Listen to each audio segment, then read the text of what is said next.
Hey fam, welcome or welcome back. Atisha here, back for another Welcome to Plathville. This is season 1, episode 4, No Strings Attached. Do me a favor and hit that like button if you're new here and you haven't done so already. Go ahead on and subscribe because it helps this channel.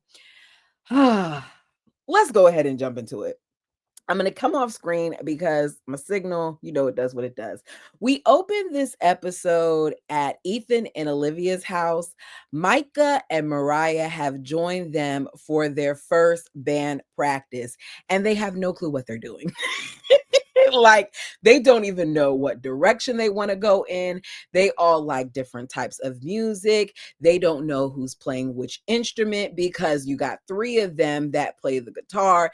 Ethan's going to go ahead and do the keyboard. Micah is going to do the bass guitar, but he sounds like he just wants to do the guitar, while Olivia and I believe Mariah only know how to do the guitar. So they need somebody to play the drums, which is part of the reason why they were so upset that Barry and Kim would not let their younger 13-year-old son Isaac play with them. So they still want Isaac so he can play the drums.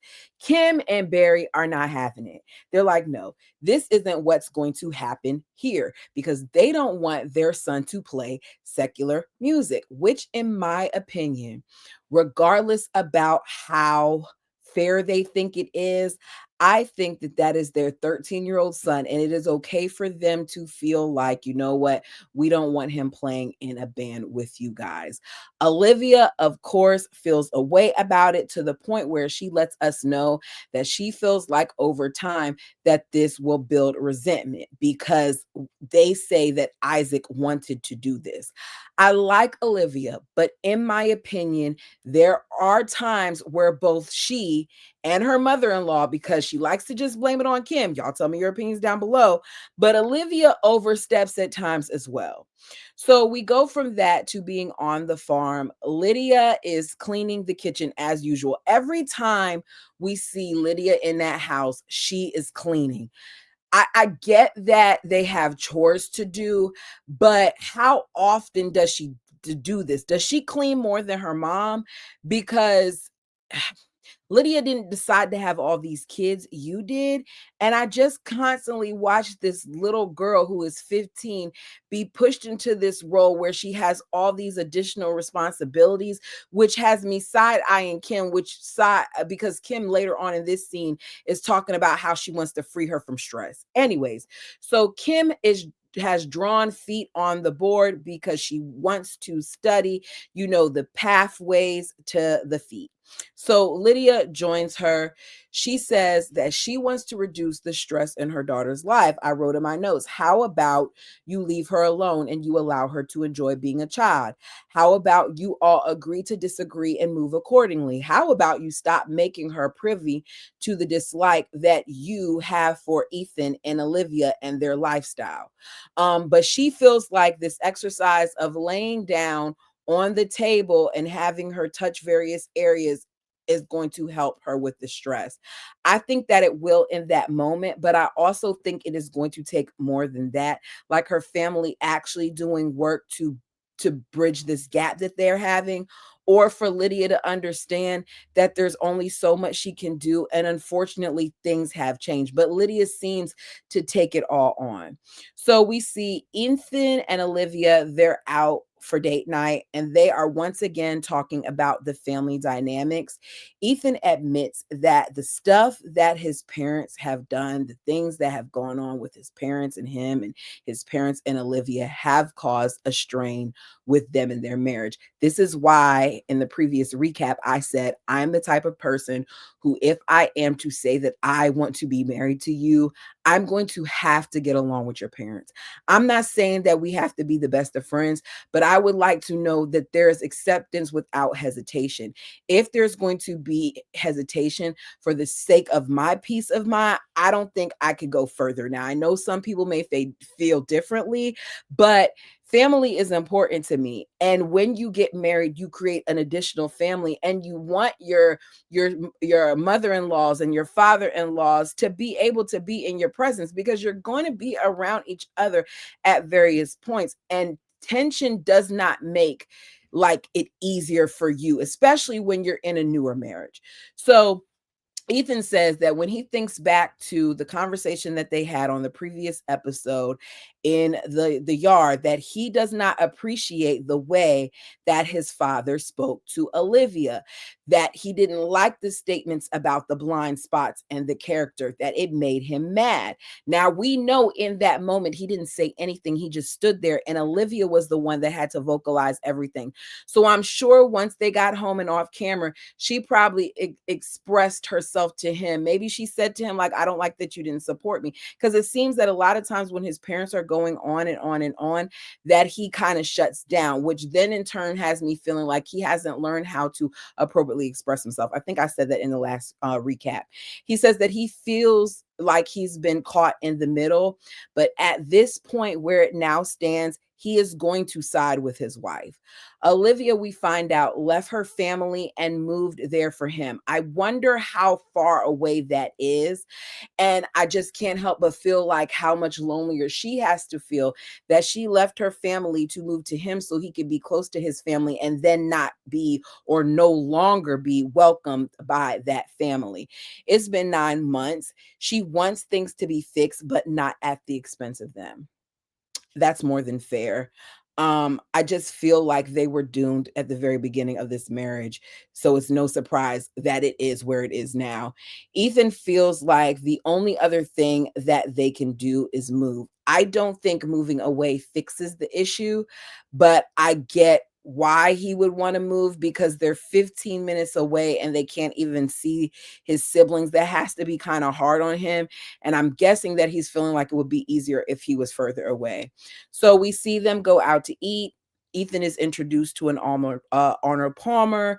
I hope I'm saying it right. You know, the lemonade and the iced tea mix, and he likes that. And then he's also introduced, I think he's eating beignets, which is also a new dessert. And we see him be a kid again. He lights up with everything.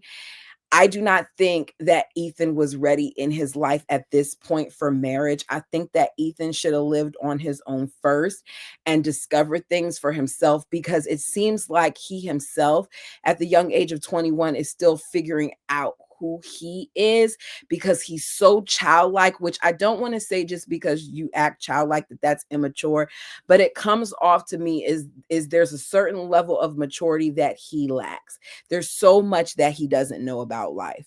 So Mariah and Micah, they get ready to go out to go bowling. She is wearing like a spaghetti strap number that has like sequins on it and some short shorts. Her mother clearly doesn't like it or approve of it. She tells us that she cannot make decisions for them because they are older, and that Mariah is basically at this point now calling the shots on a lot of things. I understand, and let me be clear. I am a mom. Those of you who've been here for a long time get it. My son is 18, and there comes a point in time where, yes, they do want their own identity. I cannot remember what age it was. I want to say it was, I want to say it was like 15. I think at the age of 15. No, it might be 14. I can't remember because the pandemic has me kind of jacked up. But I do know I'm okay. Let's just say grade. Eighth grade was the last time that I went out on my own and went school shopping for him. And I say eighth grade because I distinctly remembered that after the eighth grade, I started noticing that I was buying things and he was not wearing them. He was just like repeating certain items. And I'm thinking to myself, you have all these clothes in your closet. Why do you keep on wearing these? And he's like, Mom, I'm not into that anymore. I don't like that. Da, da, da, da. So I said, okay, happy medium. When I go shopping, you're going to come with me. Now, if it's too much, I'm going to say no. But for the most part, I let him do things within reason. There are things, though, that while my son is living in this house, even now at 18, even though he's about to go to school, that while he's in this house, he knows he's not allowed to wear and or do.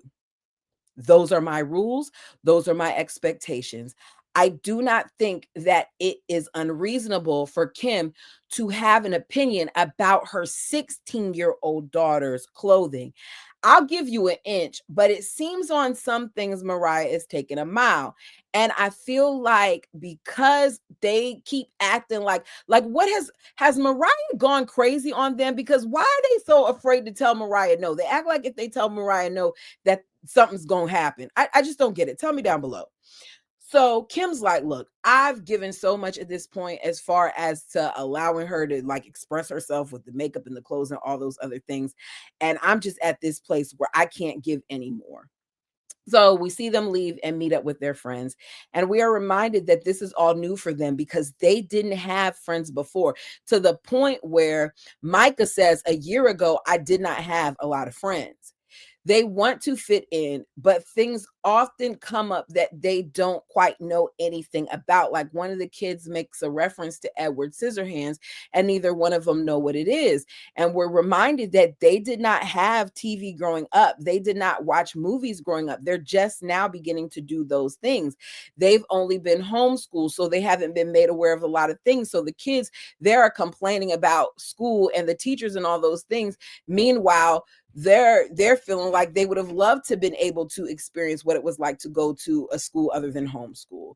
But it's just proof that even though that they've missed out on a lot, that they still have done well and that they still are thankful for the life that they had because they enjoy the things that they were able to do while growing up.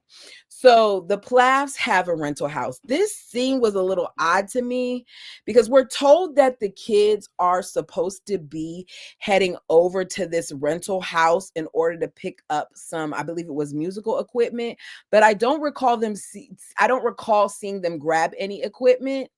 I don't know if they did and we just didn't see it, but either way, Barry and Kim are there and they have a surprise. And Olivia and Ethan are both surprised to see them there, especially because they have not talked to them since they stood outside and they had that tense conversation.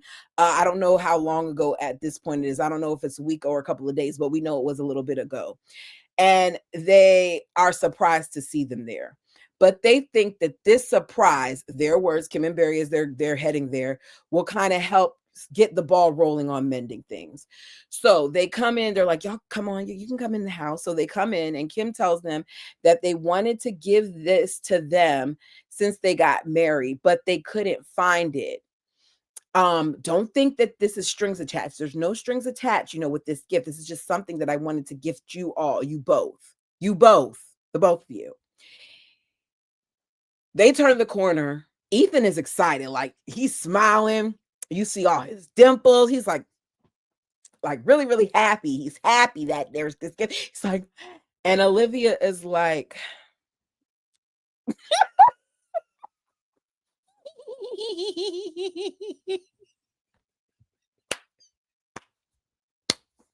Kim's like, and the dad's like, and Olivia's like,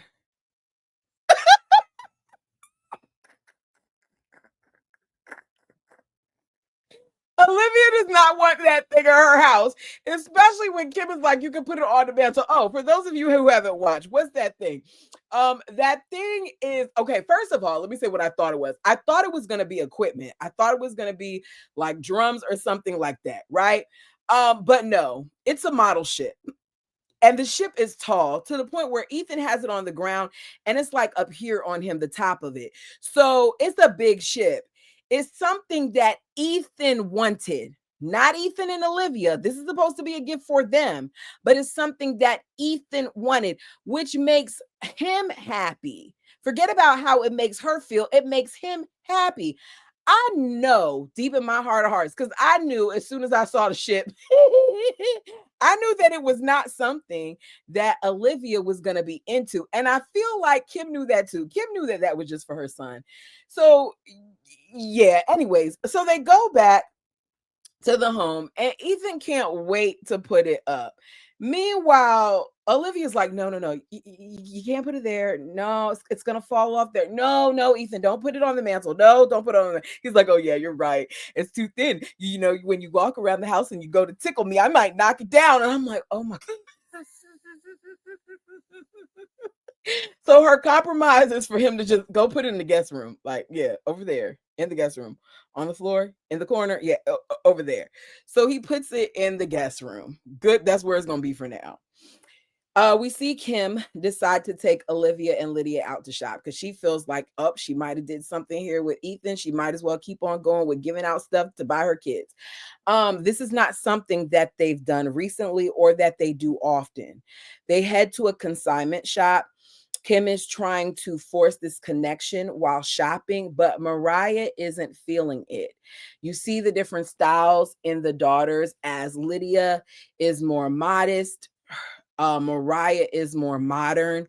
In my opinion, Lydia dresses more matronly.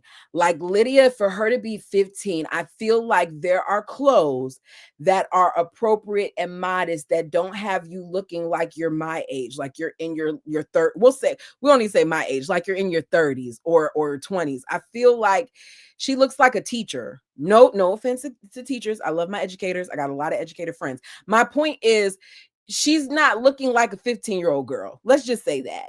And then again, you can say the same thing about 16-year-old Mariah, because some of the stuff she wears, I know me personally, if I had a daughter, I wouldn't be wanting her to wear. That's just my opinion.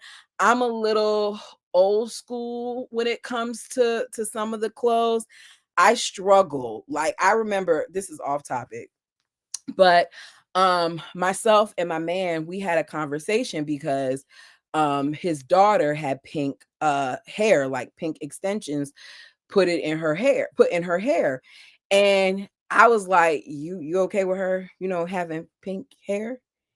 And he looked at me like I was crazy. Now, this isn't my child. This is the child that he has had with another woman, and it's not my place. But I personally don't like seeing little girls with all these different colors in their hair. I feel like children they do so much at such an early age that by the time they get to the age where you can do things like color and everything, they've worn it out. So they want to do something more drastic. That's just my opinion. It's okay if you disagree with me, put it down below in the bottom, in the comment section. But I remember saying something to him about it, and he's like, Tish, it's not that big of a deal. It's just a little bit of pink. And soon as her mom takes those extensions out, that will be the end of it. And I was like, okay. But for me, had it have been my daughter, I wouldn't have did it. So everybody's different. That's why I say I'm more traditional when it comes to stuff like that. But I also am a child that I was not allowed to color my hair until I became an adult. I wasn't allowed to wear like fake nails and the bright nail polish until I became an adult. A lot of things happened when I became an adult. So that might have a little bit to do with it. You got people who they either stick to it or they go on the far end of it, or maybe they stay in the middle. I did a little bit of middle here. Anyways, back to this. So they shop and are able to get a few things. Ooh. Next, as I said in previous recaps, Micah is 18 years old. The modeling bug has kind of like bitten him a little bit.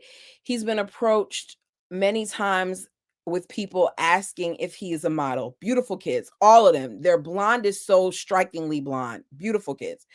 So it's something that he's considering. He and Mariah talk about being 18 and how much freedom comes with it. She's looking forward to be able to do more. She's thinking about college, and her brother's like, what do you do? What do you want to do with college? And she's whispering, she's like, I don't know if I should say it. They're not going to want to hear what I'm saying, but I don't, I want to go to the parties. I said, well, at least she's honest. You can get education at a little party, and I know I did. She's nervous to talk to her parents about it, but she worries that they're going to tell her she can't go. So we see Kim and Barry as they're walking and talking about, no surprise, Mariah. Kim feels like her daughter keeps giving her the cold shoulder, that Mariah acts like she can't stand to be around her, and it hurts her and she hates it. And she says she's never experienced with the other kids. She feels like they need to communicate more. So we see her later on say all those things to Mariah. Mariah's like, yeah, the right kind of communication, because the nosy, untrusting communication does not work for me. We didn't get to hear what that type of communication was. Um, it's a thin line when you're dealing with children and their parents, and what is considered like invasion of privacy versus what's me parenting. So I'm not going to comment on that. But I am going to comment on some other things that Kim Litter says. So Kim tells her that trust is built and earned. Mariah says, okay, but I've never been trusted. And I feel like it's basically because she's different, because she has an opinion. I feel like Kim doesn't trust her. Mariah never feels like she was close to her mother. Regardless if Kim sees it or not, I think that she has treated that child differently. I don't even think Kim realizes that she does it, but it's the way that she speaks about Lydia and their older sister versus the way that she speaks about Mariah. Mariah always gets that turn, that tone, like she's the bothersome child, like she's the one that caused them the most issues. And she asks her, Kim's like, well, do you resent me? And she basically tells her, yeah, there may be a little resentment there. Mariah admits that she has to work hard to get rid of some of her bitterness when it comes towards her mom. And Kim's like, that hurts that you would be bitter towards me. It hurts me, because she says, I've tried to do so much for you. Mariah looks at her and she's like, what did you try to do for me? Like what? Baby, Mariah is not playing. Mariah is not playing with Kim today. Mariah says, I don't care what you're trying to do here because of these cameras, but I'm not about to sit here and lie with you. So we're going to talk about it if we're going to talk about it. So Kim's like, you're asking, what did I try to do for you? I've provided you with a home and a family, spending time together. Kim, chick, is this thing on? That's what you're supposed to do. I tried to. What do you mean you tried to? That's what you're supposed to do. You don't get extra points for providing your children with shelter, when that is like the basic thing, like food, clothing, shelter. That's the basics, baby. You don't get extra points for that. So we hear again about Kim's plight, and about her being the child of an alcoholic mom, and about her dad not being around, and blah, blah, blah, blah, blah, blah, blah. I'm not saying that this isn't something that doesn't happen. It does. But Kim has this way of making every little thing, whenever there's some type of something, it's about her. Hear your daughter out and hear that she has felt like she's been mistreated, treated differently, isolated, not trusted by you. And rather than hearing that, you're making excuses for it, talking about your childhood and what you went through. And you think because you've managed to raise your children without doing that you should get a gold star. That's the goal. I've said this before on this channel, and I've said it to my son. We are human. We make mistakes. I am a parent. Have I done everything right? Heck no. There are things that my parents didn't do right as me being a child. There are things that I've had, therapy sessions and all those things with, because we weren't very lovey-dovey, because my family wasn't very affectionate growing up, because I didn't hear my father say, I love you. There are discussions that we've had to address those things. And I personally made it my due diligence to improve on some of the things that I wanted as a child. It is our goal as parents that each generation does better than the last. So with all of the things that are out here now, with all of the ways to be better as a person, I have told my son that the goal for him is to be a better parent than me. There are things that I had to change when it came to my parenting. My son does not do well if he's in trouble and I'm yelling at him. He shuts down or he gets angry. So when he gets upset, I shouldn't say when he gets upset, when he does something that upsets me, I, even to this day, have to remind myself, Tisha, when you go to talk to him about it, make sure that you're doing so in a calm tone. Don't come at him in an accusatory manner. Make sure that you're paying attention to his signals that he's shutting down, to the point where we even have our own thing where if it's too much, he's like, Mom, can I get 5? And I know what that means. You have to do what's best in situations to be a better parent. And I just am tired of her thinking that because she's not a drunk that means something. Okay, so she thinks that because she gave her a father and a family that fixes things. Mariah's like, well, how do you feel about me going to college? And of course her parents feel like all college is drinking and partying, and that most people really don't need college. Kim doesn't think that it's wise to go there when you don't even know what you want to do. So let her go to community college. That's what I told my son to do. My son is a straight A student, and he kept going back and forth on what he wanted to do. Last conversation we had, he wants to do social work. It may change again once he starts classes in August. The point is, I told him, at least get your associates and maybe you'll get an idea, because you're still formulating things. You already know what you don't want to do. You've been working and you know you don't want to continue to do that for the rest of your life. I told him I want him to pick something that he can see himself doing for a long time, that will be able to sustain him financially as well as make him happy. That's my requirements. And I feel like if she wants to go to college, let her experience community college. Don't tell her no just because it's something that you feel like is not going to be worth its while. Sounds to me like they want their kids to do something that's like a trade or something that benefits them. So she wants space and freedom, and she wants a break away from the judgment of her parents. Mariah says that she knows that she doesn't always communicate well. She'll try to do a little bit better, but they both have to do their part, and they hug. Mariah wants to work on things, but she says it's going to take time. And that's basically the end of it. To me, I wrote, the Plath parents think that by providing the basic things that most parents provide and giving their kids a better experience than what they had, or an experience that they wish that they had, that they are these great, wonderful, amazing, outstanding parents, when what they really need to be working on is helping their children to become the successful people and or citizens that they want to be. And that's all I have for this episode. So, what do you think of episode 4? Do me a favor, leave your thoughts and comments below, because I love hearing what you guys think.